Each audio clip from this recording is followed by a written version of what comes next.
সালাউদ্দিন কাদের চৌধুরী বিএনপির একজন জ্যেষ্ঠ নেতা। মুক্তিযুদ্ধ চলাকালে ১৯৭১ সালে সংগঠিত মানবতাবিরোধী অপরাধের অভিযোগে অভিযুক্ত হন ঠিক ৪০ বছর পর। ২০১০ সালে আওয়ামী লীগ সরকার আন্তর্জাতিক অপরাধ ট্রাইব্যুনাল গঠন করে এবং ২০১১ সালে চট্টগ্রামে সংগঠিত হত্যা, গণহত্যা, অগ্নিসংযোগ ও নির্যাতনের অভিযোগে তার বিরুদ্ধে মামলা দায়ের করা হয়।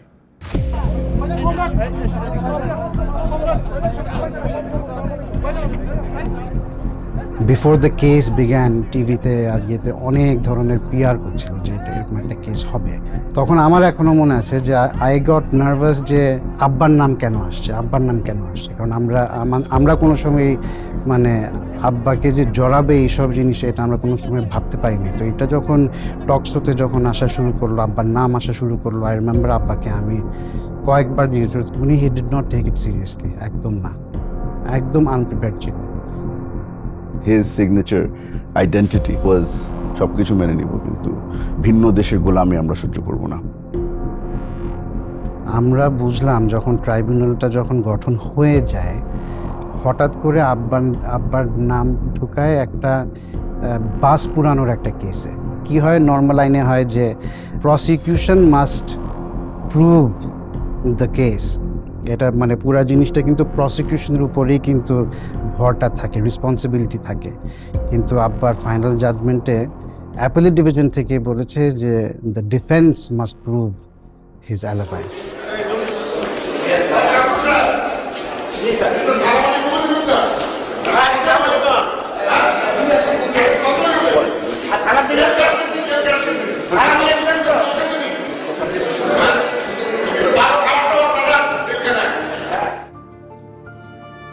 মানে ওই সময় যেহেতু তখন পাকিস্তানে গিয়েতে ছিল, পাঞ্জাব ইউনিভার্সিটিতে ছিল, আব্বার যেই ক্লাসমেট ছিল, আমরা ওদের সাথে আগে থেকে যোগাযোগ করে রেখেছিলাম যে আপনাদের কিন্তু আসতে হবে, বিকজ ইউ আর উইটনেসেস, আপনাদের আসতে হবে। ওরা তো সবাই পাকিস্তানি, সো তাদেরকে ভিসা দেয় নাই। আমরা ওখান থেকে যেই সার্টিফিকেট আনালাম, ডিউলি অ্যাটেস্টেড বাই পাঞ্জাব ইউনিভার্সিটির চ্যান্সেলর, রেজিস্ট্রার্স অফিস, এবং আমরা জানতাম যেইভাবে ওনারা যাচ্ছে ওদের থেকে আমরা ভিডিও পর্যন্ত নিয়েছি।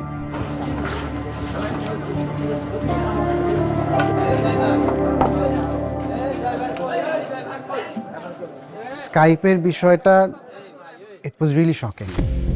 এই যে অ্যাপ্লিকেশনটা আমি দেখতেছি এখন, আমাকে অলরেডি মেসেজ দেওয়া হয়েছে আর কি, এসএমএস এ। আজকে যেটা দুইটা অ্যাপ্লিকেশন আপনি পাইছেন এর জন্য, দুটো ফরেনার সাক্ষী হ্যাঁ দেবো না, কি এটা কিন্তু আপনি একটা লিখিত অর্ডার দিয়েন তাইলে। দেখি আমি পড়ে দেখি, আপনি পড়ছেন পুরোটা? আমি বিদেশে পড়েই নেই এখন। ট্রাইব্যুনালের জাজরা ওরা কিন্তু কোনো কাজ করছে না, দে আর জাস্ট সিটিং দেয়ার, জাস্ট আমাদেরকে ঠাকানো। বেলজিয়ামে বসে একজন ভদ্রলোক, উনি সব ডিকটেশন দিচ্ছে কিভাবে করে ট্রায়ালগুলো জাজমেন্ট করা হবে, এবং শেষমেশে দেখা গেল যে জাজমেন্টগুলো বেলজিয়াম থেকে এসেছে। He was the man behind the whole thing. উনাকে বেসিকলি দায়িত্ব দেওয়া হয়েছিল যে জাজমেন্টগুলো টেনে এনে টু হ্যাং এভরিবডি। তো জাজমেন্টটা যখন আসলো আর যখন বললো যে you will be hanged by rope until you are dead, এটা যখন বলে, আব্বা কিন্তু he said one thing, he said thank you. আমার ঢুকেই কিন্তু আব্বাকে দেখে ইন্না লিল্লাহি ওয়া ইন্না ইলাইহি রাজিউন, আব্বাকে দেখেই বলছে। আমার আব্বা আমার দিকে তাকায় বললো যে তোমার এই অবস্থা কেন, আমি কেন, কি হয়েছে? আমার চুল একেবারে গিয়ে দাড়িটা দিয়ে, তো আমি বললাম না, শেভ করি নাই। বললো ইংরেজিতে, বলছে যে তুমি বাসায় যাবা, you will shower, you will shave, you will look like a gentleman and you will bury me tomorrow.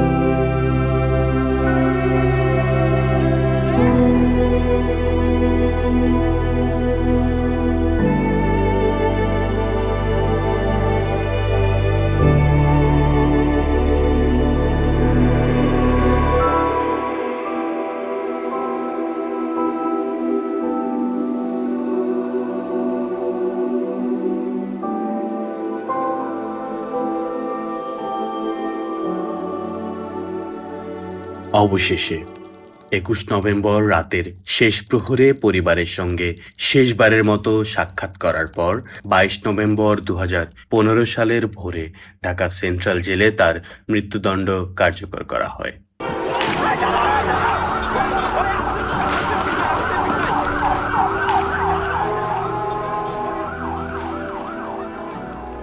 আমরা যে জিনিসটা খুব ভালোভাবে বুঝে ফেলেছি যে সিদ্ধান্ত তো সরাসরি গণভবন থেকেই আসছিল। ওনার আদেশেই আব্বার থেকে লুকানো হলো যে তাকে আজকে রাত্রে হত্যা করা হবে। ওনার আদেশেই সিদ্ধান্ত নেওয়া হলো যে ওনাকে কোথায় দাফন করা হবে। আব্বার কিন্তু শেষ ইচ্ছাও পূরণ করা হয়নি।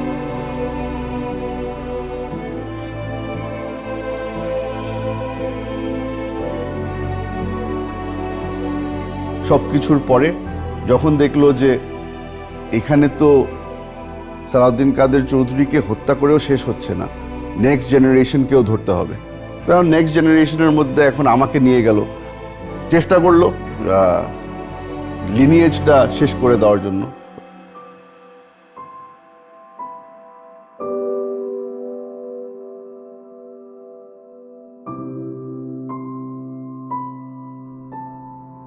দু 2016 সালে আমি কোর্টে যাচ্ছিলাম।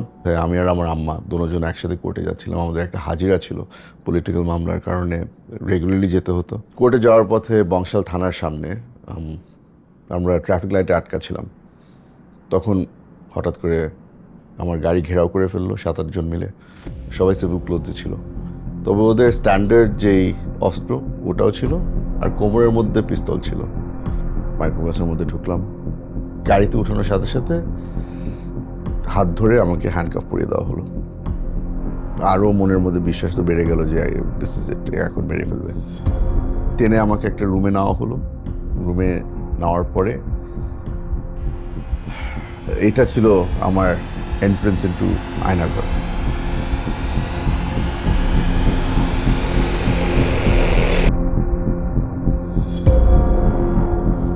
ইন্টারোগেশন শুরু। প্রথমে আমাকে জিজ্ঞেস করা হলো যে আমি সিআইএর সাথে কোনো যোগাযোগ আছে নাকি না। তারপরে জিজ্ঞেস করলো আমার রয়ের সাথে কোনো যোগাযোগ আছে নাকি না। তারপর আইএসআই, মানে এমন কোনো গোয়েন্দা সংস্থা বাকি ছিল না যাদের কথা আমাকে বলা হয়নি। তো আমিও, প্রশ্নগুলি ট্যারা ছিল, তো আমিও জবাব ট্যারা দেওয়া শুরু করলাম যে আপনারা আগে মাইন্ড সেট করে নেন যে আপনারা কি সিআই এর ব্যাপারে জানতে চান, না রয়ের ব্যাপারে জানতে চান, না আইএসআই। অবভিয়াসলি ওরা ওই মুডে ছিল না যে আমি তর্ক করবো আর তারা ওটা নিবে। মারধর শুরু হয়ে গেল। আবার উঠানো হলো, আবার বসানো হলো, আবার প্রশ্ন। আমি আবার আরো উত্তেজিত হয়ে যাচ্ছি। তখন আর একটু জোরে মার, হাতে মারছে, পিঠে মারছে। আমাকে দাঁড়া করালো। ওরা যে কাপড় চেঞ্জ করেন। কাপড় চেঞ্জ করবো যে আমি পাঞ্জাবি খুললাম। পাঞ্জাবি খোলার পর বলছে না না আপনার সব কাপড় খুলতে হবে। তা আমি খাই তখন আমার বক্সেস পরা। ছবি তোলা শুরু করলো আমার। এর থেকে হিউমিলিয়েটিং কিছু আর হতে পারে না। আর তারাও ওখানে বলছে যে আরে আমরা তো খালি আপনার ভাইরাই আছে, অসুবিধা নেই। হাসাহাসি হচ্ছে। মানে আমার মেন্টালি আমাকে ব্রেকডাউন করার জন্য যা যা করার তারা সবই করেছে।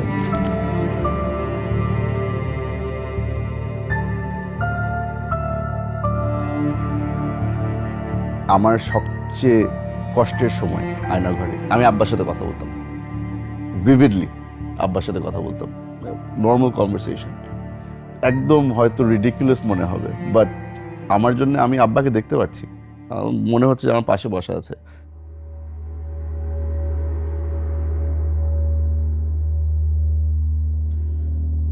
আমাকে হ্যান্ডকাফ পরানো হলো, ব্লাইন্ড ফোল্ড করা হলো, আর জম টুপি পরানো হলো।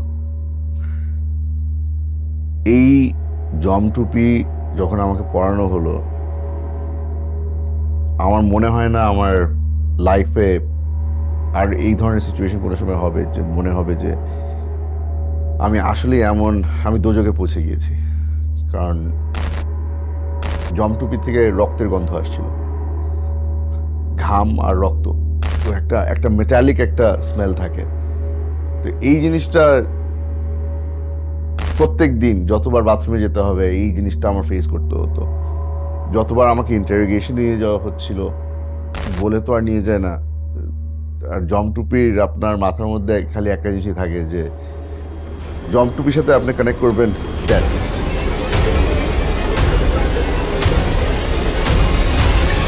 আমার এখনো মনে আছে প্রায় 1.5 মাস হয়ে গিয়েছিল কেউ আমার সাথে কথা বলেনি। তখন মাথায় তো একদম মনে হতো যে আমি কি কিছু বলে ফেললাম, আমি কিছু করে ফেললাম যেটার জন্য আমাকে এখন শাস্তি দেওয়া হচ্ছে। আসলে শাস্তিটা ছিল টর্চার, এটা ছিল রেস্ট। আমার জন্য ওটা উল্টা হয়ে গিয়েছিল। আমার মনে করতাম যে টর্চার করলে মনে হয় আচ্ছা ঠিক আছে, কোনো না কোনো ধরনের মানে মানুষের সাথে একটা ইন্টারাকশন তো হচ্ছে, ওই ইন্টারাকশনের অপেক্ষায় থাকতাম। আমার পায়ে আমার আব্বার কাবলি জুতা ছিল। এই যে লাইট বাল্ব যেটা অন থাকতো, 2 দিন 3 দিন হয়ে গেছে এই লাইট অফ হয় না, আমি এই জুতা দিয়ে ওই লাইটটা ভাঙতাম, অন্ধকার হয়ে যেত। ওই অন্ধকারের মধ্যে কিছু ঘুমাতে পারতাম। চোখ খুলে দেখতাম যে বাতি আবার চলে আসছে। একদিন লাইট ভেঙে অন্ধকারে ঘুমিয়েছিলাম, চোখ খুলে দেখি যে ওই জুতা আর নাই। ও আমার থেকে ওই জুতা নিয়ে গেল, আমাকে রাবারের চপ্পল দেওয়া হলো। বাইরের দুনিয়ার সাথে আমার অথবা আমার পরিবারের সাথে যে কানেকশন ওই জুতাই ছিল। মন পুরোপুরি ভেঙে গেল যে পরিবারের সাথে আর কোনো কানেকশন নাই আমার জন্য এই লাইব্রেরি এখন আমার ফ্যামিলির জন্য সবচেয়ে ইমোশনাল রুম। আমরা যখন আব্বার সাথে কারাগারে দেখা করতে যেতাম, বেশি কিছু চেত না, খানা দানা খেতে এসব কিছু চেত না, বলতো যে বই এনে দেবা। আয়না ঘরে গিয়ে বুঝতে পেরেছি যে আসলে বইয়ের ভ্যালিউ কি।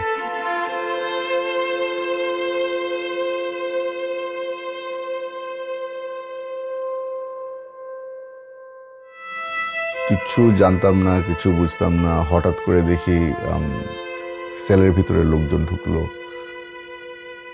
ঢুকে চোখ বাঁধলো, আবার 3 বার ব্লাইন্ডফোল্ড করা হলো, জমটুপি পরানো হলো, হ্যান্ডকাফ পরানো হলো। কিন্তু প্রথমবারের মতো দেখলাম যে কে জানি আমার পা নিয়ে টানাটানি করছে। আমার ওই রাবারের স্যান্ডেল খুলে ফেলা হলো আর আব্বার জুতা পরিয়ে দেওয়া হলো। তখন বুঝলাম যে আচ্ছা এখান থেকে বাইরে নিয়ে যাবে। গাড়িতে ওঠানো হলো, আবার 2 সাইডে 2 লোক। তো একজন আবার কোমরের মধ্যে অস্ত্র ধরলো। সামনে যে লোক সে হাসাহাসি করছিল আর সে বলল যে কি ভয় লাগে? আমি প্রিপেয়ার্ড ছিলাম, না ভয় লাগে না। কেন? ওরা মেরে ফেললে আব্বার সাথে দেখা হবে, ছেড়ে দিলে আম্মার সাথে দেখা হবে, কেউ না কেউ অপেক্ষায় আছে। তো সে আবার হাসলো, হেসে পিছনের লোকে বলছে স্যার বলছিলাম না টাইগার টাইগার।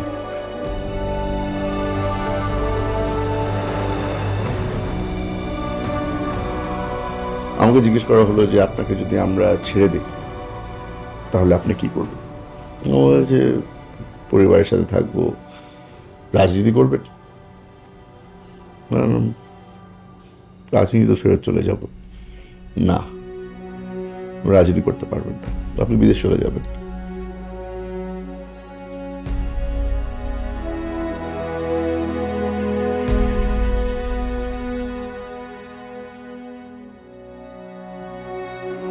ট্রমা কেমনে করে একটা মানুষকে দুর্বল করে ফেলে, কেমনে একটা মানুষকে ভেঙে ফেলে, ওটা আগে বুঝতাম না, এখন বুঝি। মানুষ শুনলে মনে হবে যে আসলে পাগল হয়ে গেছি। গোসল করা আমার জন্য একটা বড় ট্রমাটিক জিনিস, কারণ ওই সেন্সেশন যে মাথার উপরে টপ টপ পানি পড়ছে, ওই জিনিসটা ফিল করলেই মনে হয় যে আমি আবার ফেরত আয়না করে চলে গিয়েছি।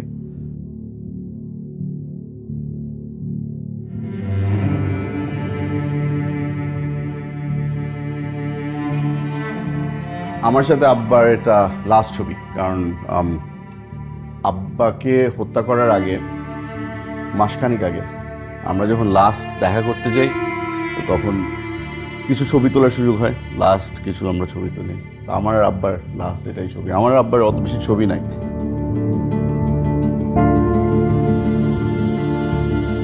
আমার ওয়াইফ, অনেকজন তাকে এসে জিজ্ঞেস করেছিল পরে পরে শুনতে পেলাম অনেকজন বলছে কিসের অপেক্ষায় আছো, তোকে তো মেরে ফেলছে। কিসের অপেক্ষায় আছো, 5 মাস হয়ে গেছে, তোকে তো মেরে ফেলছে। বাট এখন বিশ্বাস করি যে দুনিয়াতে যে সোলমেট বলে একটা জিনিস আছে না, কারণ ওর মন মানতো না, ও যে এখনো আছে, যতই বলুক না কেন, যেই বলুক না কেন ওকে মেরে ফেলছে, বলতো যে আছে আর আসবে। অপেক্ষা করেছে 7 মাস আমার জন্য।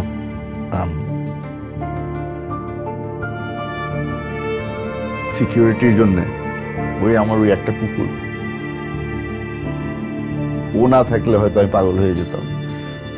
যখন প্রথমবার বাসায় ঢুকি,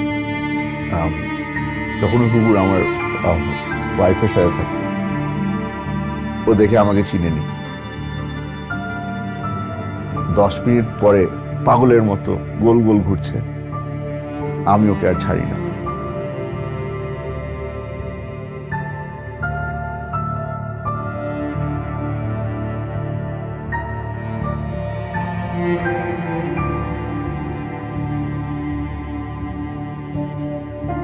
ভয় লাগতো যখন দরজায় কোনো বেল বাজতো বা কেউ আসতো, ও সঙ্গে সঙ্গে দাঁড়িয়ে যেত, দরজার পাশে গিয়ে দাঁড়িয়ে থাকতো আমাকে গার্ড করার জন্য।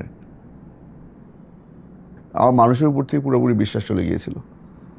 ওই যে এই পশু পাখিরাই ভালো, মানে ভালোবাসলে একদম মন থেকে ভালোবাসে, আর যদি পছন্দ না করে তো আগে থেকে বলে দেয় যে পছন্দ করি না।